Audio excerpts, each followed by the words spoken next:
దేవునికి స్తోత్రం. ఈ దిన ఆశ్రయదుర్గమైన దేవాదేవుడైన యెహోవా రక్షణ వాగ్దానం. దేవుడే నా ఆశ్రయదుర్గం, ఆయనే నా రక్షణకర్త. కీర్తన గ్రంథం 62:2. ప్రియా ఆశ్రయదుర్గమైన దేవాదేవుని బిడ్డలారా, పరిశుద్ధుడు, మనోహరుడు, మహోన్నతుడైన యేసుక్రీస్తు ఉన్నతమైన నామములో మీ అందరికీ నా హృదయపూర్వకమైన శుభాలు, వందనాలు ఈ ఉదయకాల సమయంలో తెలియజేస్తున్నాను. మన దేవుడు ఆశ్రయదుర్గము, ఆయనే మన రక్షణకర్త. ఎత్తైన మన కోట ఆయనే, మన దుర్గము ఆయనే, మన జయము, మన విజయము ఆయనే.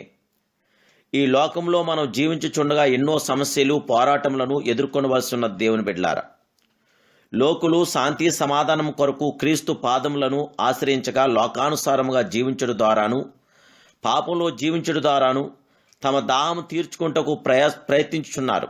జయముగల దేవాదేవుని బిడ్డలారా, మన ఆశ్రయదుర్గము దేవుడే, మన ఆత్మీయ దాహం తీర్చువాడు దేవుడే.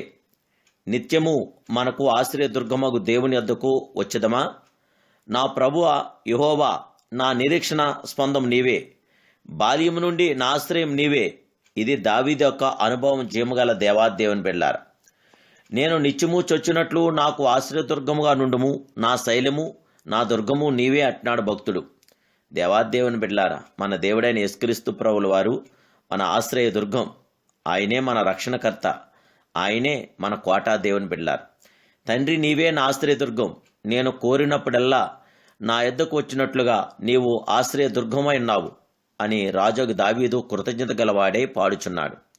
నిత్యము అను మాట చూస్తే దేవుని బిడ్డలారా, దినములు కాదు, నెలలు కాదు, సంవత్సరములు కాదు, శాశ్వత కాలము ఆశ్రయించినట్లుగా దేవుడు మనకు ఆశ్రయదుర్గమునై ఉన్నాడు. ఆయనే మన ఆశ్రయపురము కూడా. దేవుని బిడ్డలారా, దావీదు తన జీవితంలో దేవుని వైపు పరిగెత్తెను. దేవుడు తనకు శాశ్వతమైన ఆశ్రయదుర్గమని విశ్వసించినందున ఆదరింపబడ్డాడు.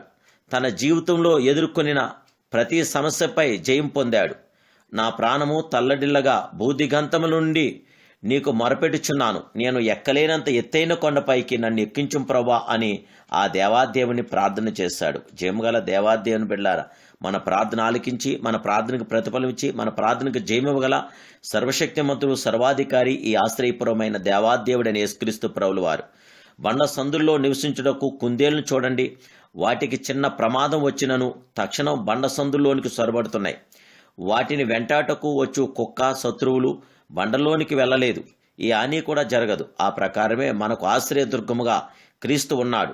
మనం ఆయనలో నివసించినప్పుడల్లా అపవాది మనకు ఏ హాని కూడా చేయలేడు, చెయ్యడు కూడాను. జయముగల దేవాదేవుని బిడ్డలారా, మన ఆశ్రయపురం, మన ఆశ్రయదుర్గం, మన కోట, మన కోన, మన నమ్ముకున్న గొప్ప దేవుడు మన దేవాదేవుడని యేసుక్రీస్తు ప్రభుల వారు గనక ఆ జయముగల దేవాదేవుడికి మహిమార్థంగా, మన ఆశీర్వాదకరంగా, మనకు దీవెనకరంగా నిత్యం ఆయనలో ఆయనతో కొనసాగుదాం. పరిశుద్ధాత్మ దేవుని శాశ్వత కృప మీతో, మీ కుటుంబంతో, మీ కుటుంబ సభ్యులతో ఉండి మీ కుటుంబాన్ని కంచివేసి కుటుంబానికి జయ విజయం, ఆనందాదన సంరక్షణ ప్రభు దయచేయునుగాక. ప్రార్థన. ఉన్నతుడును మహోన్నతుడు సర్వోన్నతుడైన మా ప్రియ ఆశ్రయదుర్గమైన పరమ తండ్రి, ఈ ఉదయకాల సమయంలో నీ దాసుని ప్రార్థిస్తున్నానయ్యా. సర్వలోక నాయధిపతి అద్వితీయ దేవానికి స్తోత్రాలు, సత్యదేవా మీకు స్తోత్రాలు. బిడ్డలందరినీ ఆశీర్వదించండి, దీవించండి. ఈ యొక్క వాగ్దానం ద్వారా బిడ్డలందరికీ జయ విజయం దయచేయండి. నాయన, మా ఆశ్రయదుర్గం నీవే, మా రక్షణకర్తం మీరే ప్రభా, మా కోట, మా కోన మీరే ప్రభా. మాకు దిక్కు లేదు ప్రభా, మా దిక్కు మీరే. మాకు జయ విజయం దయచేసి బిడ్డలందరినీ ఆశీర్వదించండి, దీవించండి, బలపరచండి, మీ సన్నిధి ఇచ్చండి, మీ హస్తాన్ని తోడించండి. శాశ్వత నీ ప్రేమతో బిడ్డలందరికీ జయ విజయం దయచేయమని నా ప్రభును, రక్షకుడును, పరిశుద్ధుడు, పరిపూర్ణుడు, సంపూర్ణుడైన యేసుక్రీస్తు ఉన్నతమైన నామములో ప్రార్థిస్తున్నాను కన్న తండ్రి, ఆమేన్. మహిమా స్వరూపుడైన దేవాదేవుని బిడ్డలారా, ఈ నెల 25వ తారీఖున మహిమా స్వరూపుని క్రిస్మస్ ఆరాధన జరుగుతుంది. మీరందరూ ప్రత్యేకంగా ప్రభుపాద సన్నిధిలో ప్రార్థించండి, దేవుని మహింపరచండి, గణపరచండి. మీరు ఎక్కడున్నా మీ కొరకు మేము ప్రత్యేకంగా ప్రార్థన చేస్తాం. ఒకవేళ దేవాదేవుడు మిమ్మలను ప్రేరేపిస్తే మీ విలువైన క్రిస్మస్ కానుకను పంపించండి. PhonePe number, Google number 9440442637. తప్పకుండా మీ యొక్క విలువైన కానుకను పంపించండి. ప్రభు పాద సన్నిధిలో మీ కొరకు ప్రత్యేకంగా ప్రార్థన చేస్తాం. దేవాదేవుని యొక్క శాశ్వత కృప మీతో ఉండి, మీ కుటుంబంతో ఉండి, మీకు జయము విజయము అనుగ్రహించి ఆయన కృపలో మిమ్మల్ని బలపరచును గాక. ఆమేన్. May God bless you.